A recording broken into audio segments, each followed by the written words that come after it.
بسم اللہ الرحمن الرحیم اللہم صلی علی محمد وعلی محمد وصحابہ وبارک وسلم وصلی علیہ۔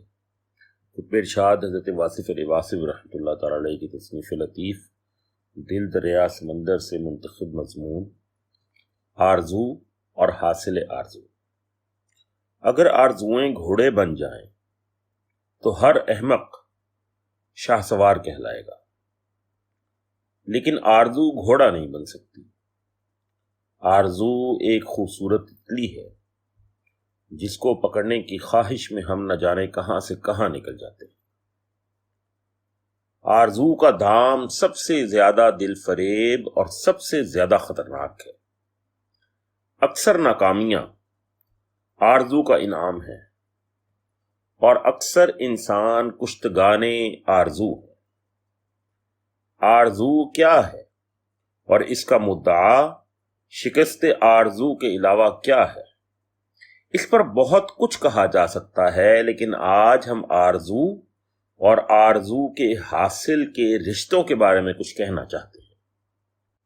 اگر آرزو حاصل سے بڑھ جائے، زیادہ ہو جائے، تو انسان دکھی ہو جائے گا، غریب ہو جائے گا، افسردہ رہنا شروع کر دے گا۔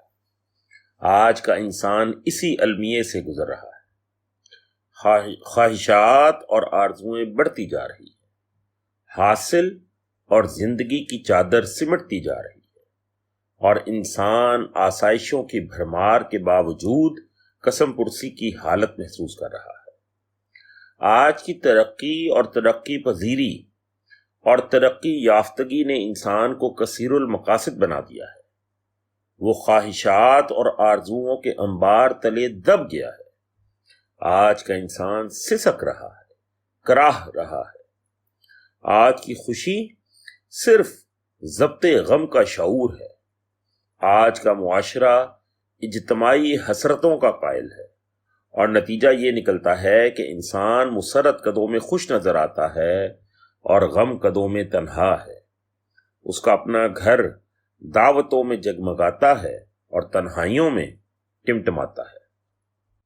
آرزو کا بے ہنگم پھیلاؤ انسانی وجود اور انسانی خون میں سرائیت کر چکا ہے۔ لامحدود خواہش ہو یا حاصل، محدود زندگی کے لیے عذاب ہے۔ ہم آرام کی آرزو میں ہی بے آرام ہو رہے ہیں۔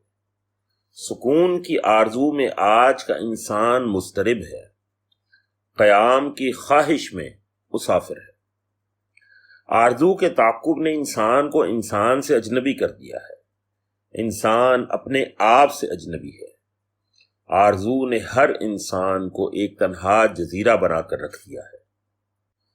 اگر حاصل کو بڑھانے کی تمام تر کوشش ناکام ہو جائے تو انسان اپنے آپ کو اپنی آرزو کا مکروز سمجھتا ہے، اپنی آرزو سے شرمندہ ہوتا ہے، اور یہ ندامت اس سے اعتماد چھین کر اسے اس کی اپنی نگاہ میں غیر معتبر بنا دیتی ہے۔ اور جو انسان اپنی نگاہ میں معتبر نہ ہو، اس پر کون اعتبار کرے گا؟ اسی طرح آرزو کا حاصل سے بڑھ جانا یا حاصل کا آرزو سے کم رہ جانا انسان کے اندر احساس شکست پیدا کرتا ہے، اور انسان بے سبب ریزہ ریزہ ہو جاتا ہے۔ اس اعصاب شکنی کے بے رحم عمل سے گزرنے کے بعد انسان میں احساس کمتری کا پیدا ہونا لازمی نتیجہ ہے۔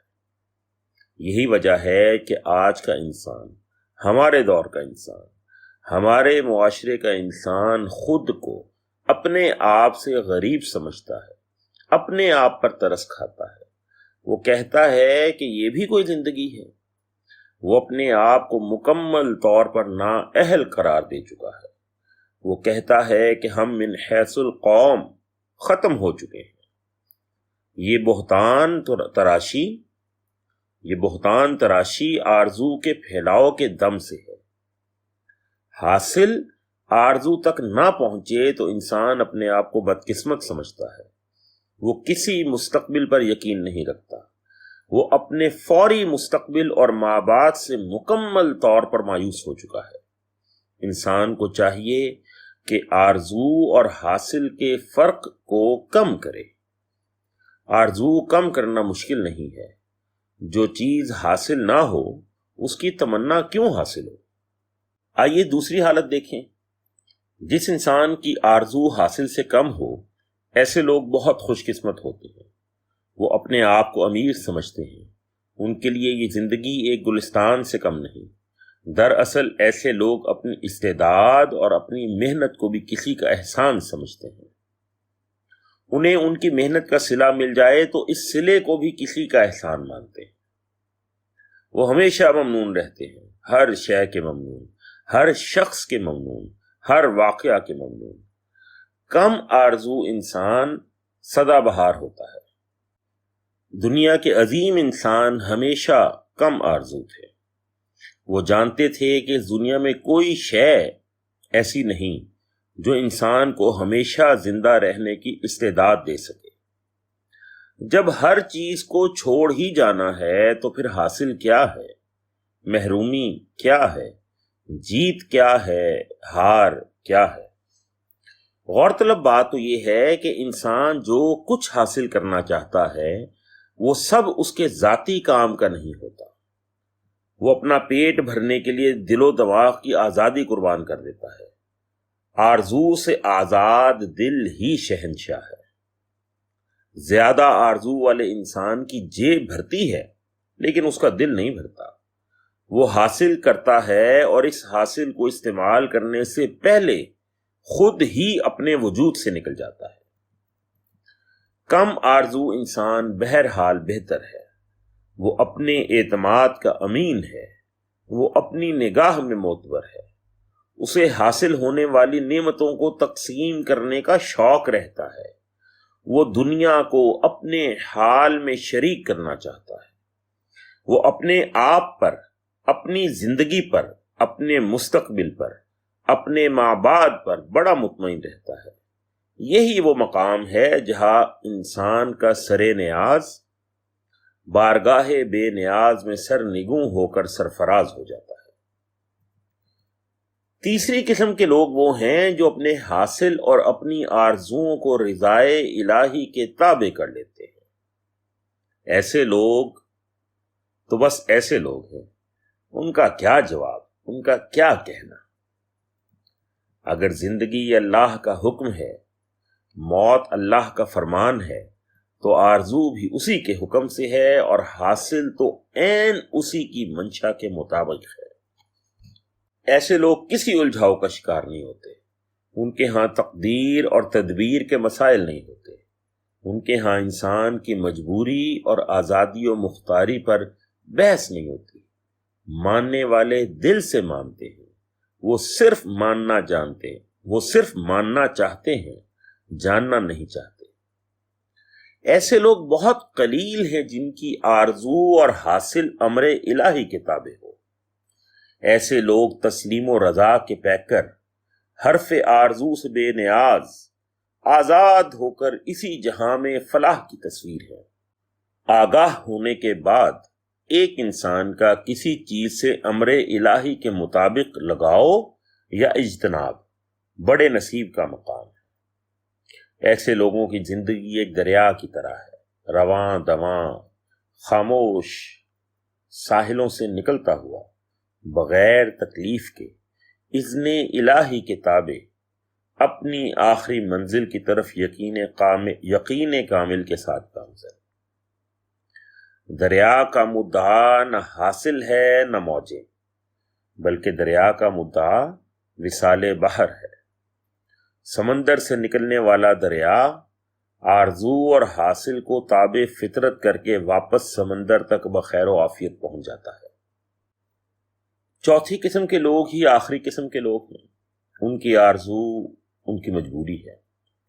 ان کی مجبوری اپنی بھی ہے اور کسی کی دی ہوئی بھی ہے۔ ہم جس طرح جانوروں کو ہانکتے ہیں اسی طرح یہ طبقہ بھی مظلوم الطبقات ہے۔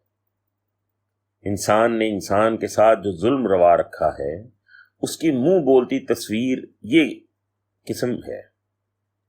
یہ لوگ جن کی آنکھوں کی روشنی مدھم ہو چکی ہوتی ہے، کچھ دیکھنے کی صلاحیت نہیں رکھتے۔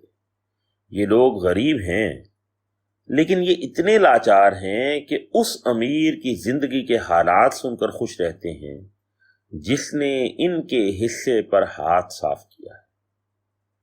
یہ لوگ اپنا حق نہیں جانتے، یہ لوگ بیل کے بھائی بیل ہیں، ان کی کمر بوجھ سے جھک جاتی ہے لیکن ان کی زبان نہیں کھلتی۔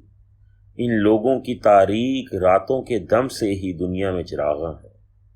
ان کی خاموشی نے ہی ظالموں کو گویائی عطا کر رکھی ہے۔ ان کی مجبوری اور ان کی غلامی نے دوسروں کو آزادیاں عطا کر رکھی ہیں۔ ایسے لوگوں کو آرزو اور حاصل کا کیا پتا؟ وہ صرف زندہ ہیں، کہنے کو زندہ، دیکھنے کو زندہ، لیکن در حقیقت انسانی معاشروں کے چہرے پر داغ ہے۔ تو یہی طبقہ جو آرزو سے بے خبر ہے اور حاصل سے بیگانہ، اپنے کسی ہم اثر محسن کے انتظار میں یہ طبقہ زندہ ہے۔ اس طبقے میں عقیدہ ہے، توانائی ہے، احساس نہیں۔ اس طبقے سے اس کا عقیدہ اور اس کا تشخص چھیننے بغیر اس کی خدمت کرنا باقی تمام طبقوں کا فرض ہے۔ غریبی دو قسم کی ہوتی ہے، ایک مایوس، ایک پر امید۔ مایوس غریب کفر کے قریب ہوتا ہے اور پر امید غریب ایمان کی بدولت اللہ کے حبیب صلی اللہ علیہ وآلہ وسلم کے قریب ہوتا ہے۔ بہرحال حاصل اور آرزو کا کھیل ہی انسانی زندگی کا دلچسپ ترین کھیل ہے۔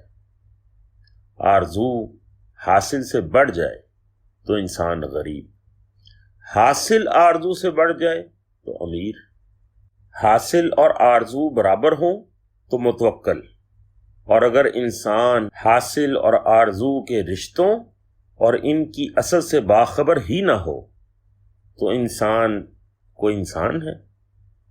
والسلام۔